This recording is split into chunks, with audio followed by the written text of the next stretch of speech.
guys, alright, a while back I made a video about working on this 212 Predator and a couple of the upgrades I did, like the 18-pound valve springs. Anyway, I got it done. I still got to box this in down here and clean up my ugly welds.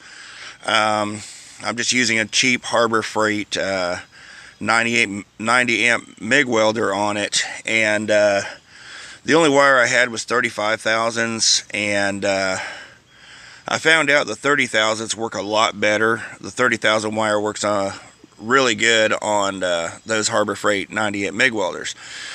Okay, anyway, I got me a clutch, which I used a number 35 chain, which if I had to do it again, I would use I think it's called a 41. The clutches are a little bit cheaper, chain's easier to find, and the sprockets you could get at Harbor Freight without having to order them. This in here I had to order. And originally I put a 12-tooth sprocket on this and 12 up here, so I'd have a 1-to-1 ratio. But I mean, it was really fast. The thing is though, it was too much to turn the transmission, so it was really hard on the clutch and it'd heat the clutch up. Now what I did here was, this is a Kymco 250cc ATV. And the motor was junk, the wiring was junk. It's a common problem with these things that have crappy wiring, and they just keep screwing up. And you get a little short in this thing, and then it'll fry out your charging system, your stator, and all that, and you got to replace it. And honestly, instead of replacing the entire wiring system, it's just cheaper to graft one of these Predators on there. Anyway, I had to weld me a rod on the end of this shaft here whenever I cut the engine off of it, because this shaft was like 22 millimeter, and it flared out to a 24 millimeter, which is bigger than a 3/4. And I got me one of these 3/4 sprockets, and then I welded me a rod, like a broken screwdriver, on the end of that shaft. And then I used a cordless drill, zip tied the trigger on that cordless drill, and you know, just had it barely turning, and then I used an angle grinder with a flat wheel, and I just slowly brought this shaft down to 3/4 of an inch so that I can mount that gear on there. I still got a couple things to do. I want to cut the old exhaust off. I haven't got around to that yet. And I built this front rack for this yesterday. Well, I had the front rack, but these were missing. And I just took a couple of straight rods and measured from the mounting point here up where I wanted to turn it, and then I notched it with an angle grinder and bent it, and then notched it again and bent it, and then welded them, and then just spray painted them black. Anyway, I used the original carburetor off the 250cc engine that come off of this, and I had to play with this mount quite a bit. I had to do it like 4 times to get it right, to get it set in there, because it's such a tight space. Anyway, the top speed's about 20 miles an hour, which is good enough for me. And, you know, I don't need it to go that fast, I just need torque. So let's take this thing for a ride and see how it does. I'm going to be doing this one-handed, so I'm going to kind of take it easy.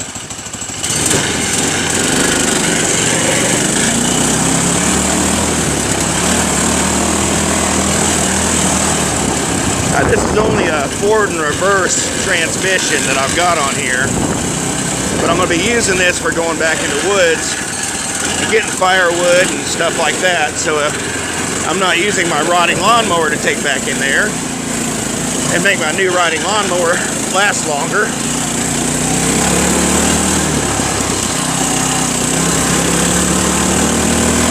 But it climbs hills really good. There's one hill. But that was my main goal, is to get something I can get way back in the woods and get firewood and haul it out without sliding and stuff like that, because the hills are really too steep for the riding lawnmower that I have. Whenever I go uphill in the riding lawnmower, all it does is spin.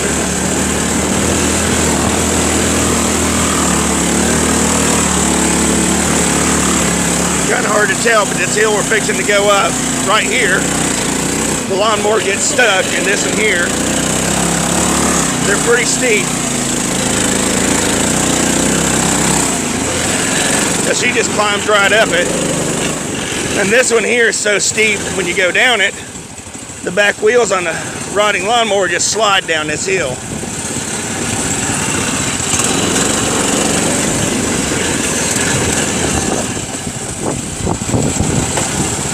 Neck. Ooh, I got a bug in my eye. Hold on. Okay. But anyway, it's going to definitely serve the purpose that I need. Comes another steep hill the lawnmower slides down, and she just goes right on down it.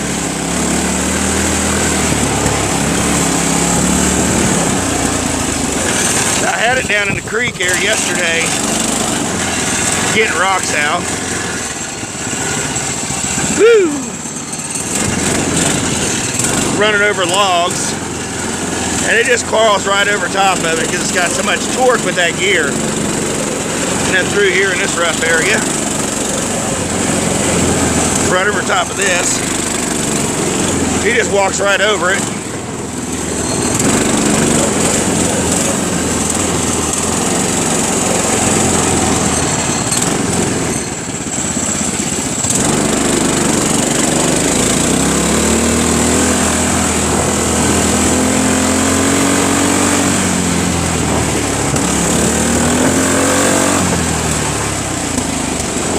Take it back in the shop.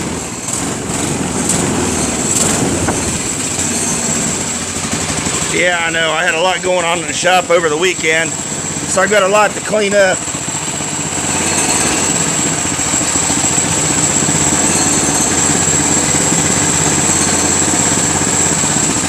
There we go. Still need to hook up my kill switch. But there you go. I'm still planning on putting a small dump bed on the back of this thing back here instead of the rack, so I can haul my firewood. And then the front rack, I want to take those crates there and put them up front here so that I can haul my chainsaw, gas, and oil and all that there. And then I've got a winch that I'm probably going to mount in the area back in here where the radiator was. Now, I don't have a charging system on it, but I'm not going to be using the winch or the lights very often. But what I'm going to do is take one of the batteries I've got and mount it underneath the seat where the old airbox used to be. And there's all kinds of room back up underneath here. I could put a big battery in there, maybe even a full-size car battery, which will hold a lot of power or hold a lot of amperage and stay up for a while. There you go. Now you can see up in there. Whoops. But you can see I've still got all this old wiring yet to cut out. I've got a lot of it cut out. You should have seen it beforehand. It looked like a daggum bird's nest up in there. But she's coming right along. And now I've got me a little bit of off-road trail toy. Like I said, it's not that fast, but when you're going through the woods and going through creeks and little ravines and stuff like that, like I do, then you know, you don't need it to go that fast. I didn't take it up where I'm going to be cutting firewood because that would be really hard to do just one-handed. I don't think it'd be very safe at all, because there's some ditches back up in there that drop off about 2 feet. But there you go. That's what I've got done on this thing so far. I'm using the original exhaust, and the original exhaust was facing the wrong direction, and it was going to hit the cowling up here. So all I did was I opened up the inside of the exhaust where it mounts to the motor. I just took me a Dremel in there and opened it up, and then I flipped the muffler upside down. So the exhaust gases are coming out of the front, and I was going to hook it up to the muffler on the 250cc engine, but I already tried hooking it up, and it wasn't as quiet as I wanted it. You know, I don't want to go up through there making all kinds of racket and stuff, because I might use this for turkey hunting or deer hunting too. So anyway, there you go. That's what I've got done so far.